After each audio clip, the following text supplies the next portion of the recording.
Bismillahirrahmanirrahim.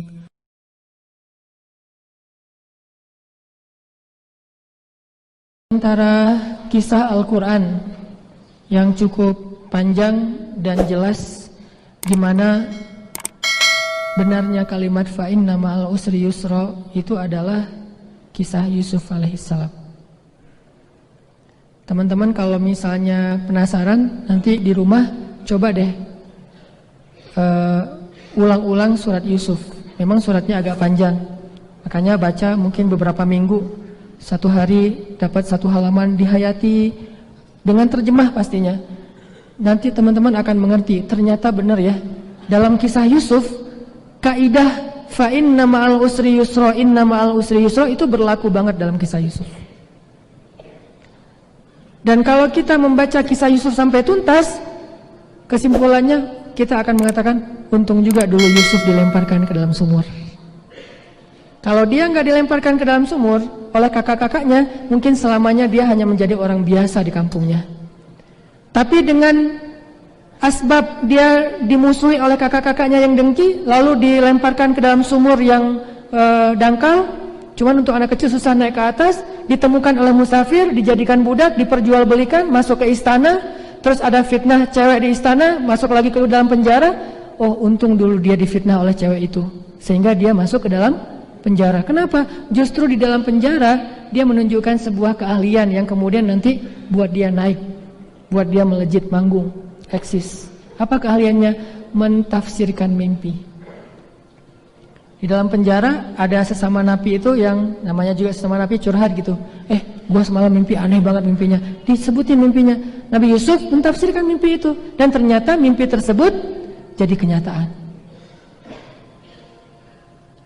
Sehingga gara-gara Yusuf pernah menafsirkan mimpi dan jadi kenyataan, begitu raja bermimpi, maka raja itu memanggil Yusuf. Wahai Yusuf, saya dengar kamu itu jago menafsirkan mimpi. Coba tafsirkan mimpi saya. Semua orang-orang ahli hikmah gak bisa menafsirkan mimpi raja. Nabi Yusuf menafsirkannya dan sangat logis. Sehingga akhirnya setelah mimpi itu terbukti benar seperti tafsir Yusuf, Yusuf pun diberikan jabatan sebagai Menteri Kesejahteraan Masyarakat atau Menteri Ekonomi kalau sekarang. Dan dengan potensi itu, Yusuf menunjukkan keahliannya, meningkatkan kesejahteraan orang-orang Mesir, akhirnya naik lagi sampai menjadi raja. Berawal dari apa teman-teman? Berawal dari dilemparkan ke dalam sumur.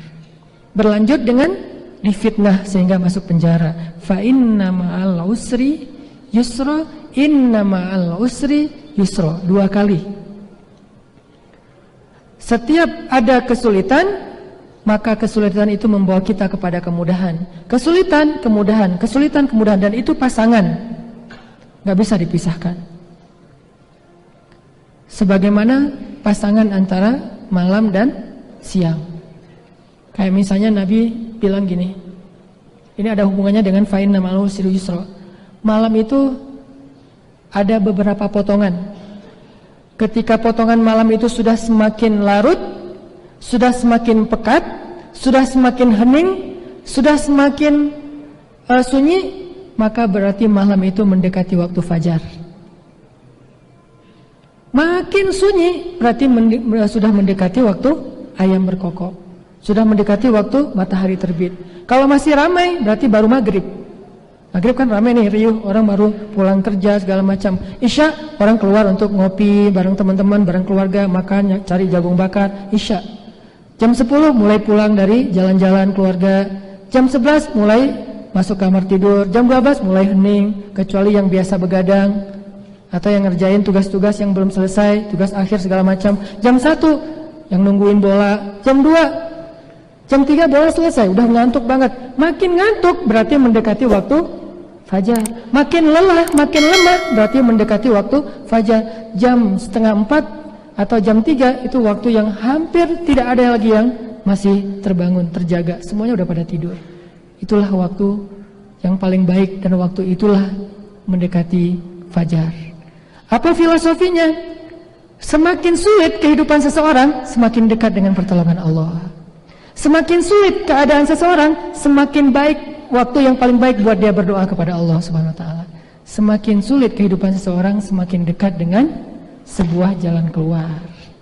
Jadi kalau kita ngerasa kesulitan kita biasa-biasa aja, ya berarti memang kita baru diuji. Jangan ngomongin pertolongan dulu di situ, ngomongin sabar. Lalu datang lagi ujian berikutnya, bertubi-tubi, 1, 2, 3, 4, 5 dan seterusnya. Pertama, ujiannya apa? Mata kuliah 1 nggak lulus. Padahal ini mata kuliah favorit banget. Kenapa ya bisa nggak lulus? 1. Yang kedua, ujian yang lain apa? Akhir bulan, kiriman belum datang.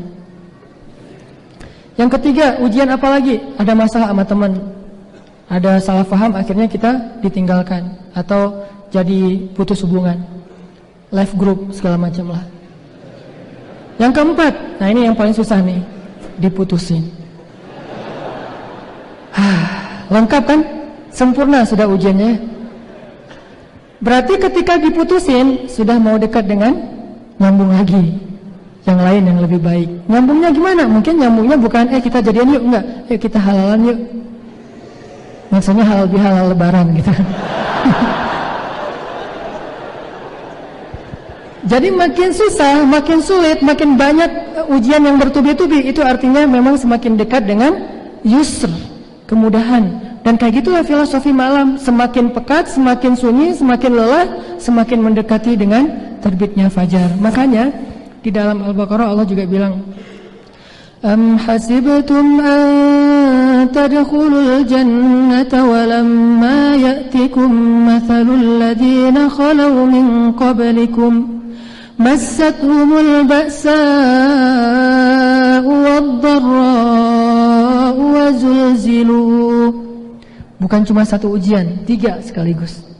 Massathumul ba'sa'u wad-dharra'u wa zulzilu hatta yaqula ar-rasulu walladzina amanu ma'ah mata nasrullah. Udah luar biasa ujiannya, maka Rasul dan orang yang beriman pun bertanya, kapan datangnya pertolongan Allah? Apa jawaban Allah? Ala inna nasrallahi qarib. Kalau ujian kalian udah sulit banget, baru Allah mengatakan pastinya pertolongan Allah berarti sudah dekat. Itu maksudnya. Bukan Allah PHP ya, bukan hardcore lah ya. Allah tuh ngasih tahu bahwa pertolongannya udah dekat.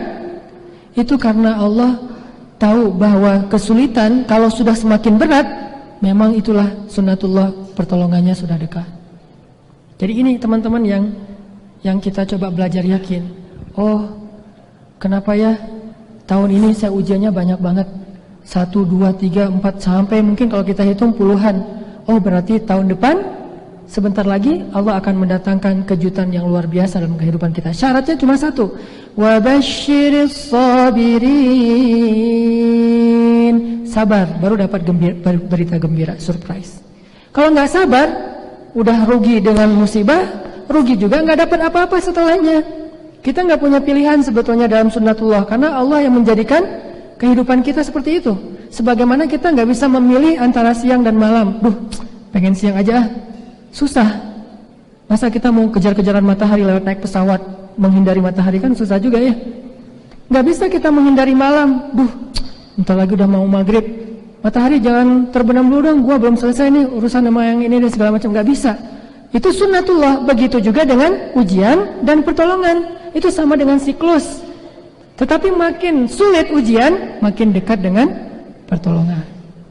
Begitu juga dengan kenikmatan.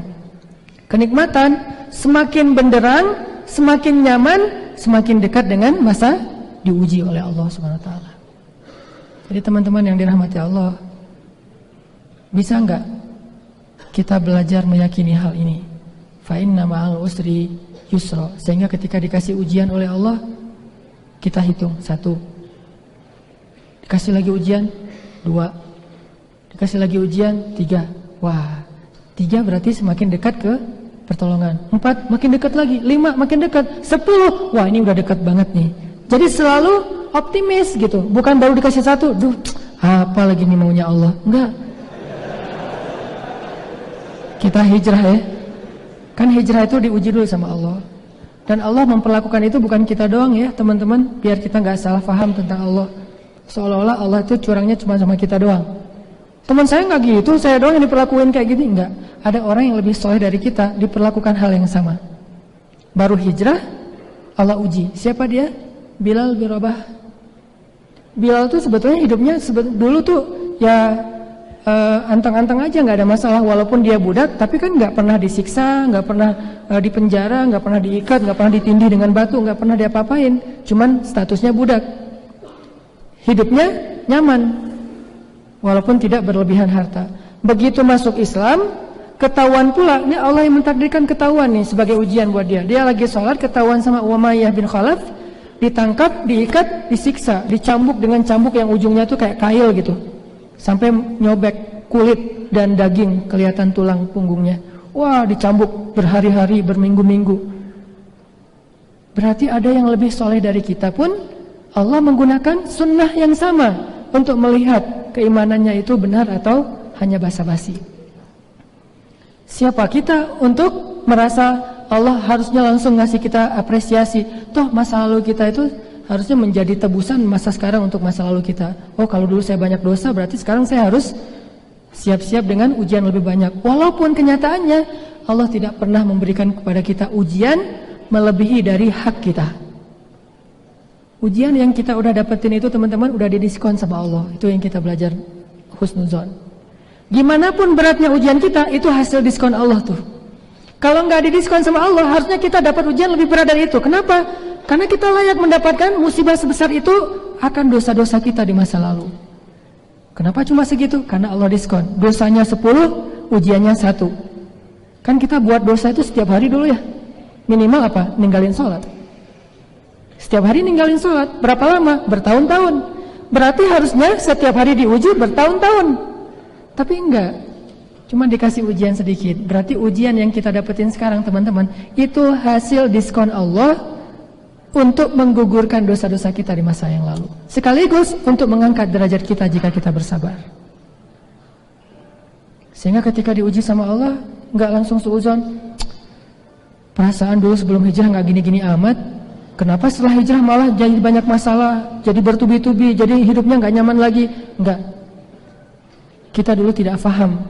Ternyata dulu kita berbuat dosa siang dan malam, itu adalah musibah paling besar dalam hidup kita. Kalau Allah wafatkan kita waktu itu, pasti kita akan jadi orang yang rugi selama-lamanya di akhirat. Udah maghrib? Ya. Jadi teman-teman, kesimpulan untuk sesi pertama ini adalah, yuk kita belajar yakin. Bukan belajar paham aja, tapi belajar yakin. Fa inna ma'al usri yusra, inna ma'al usri yusra.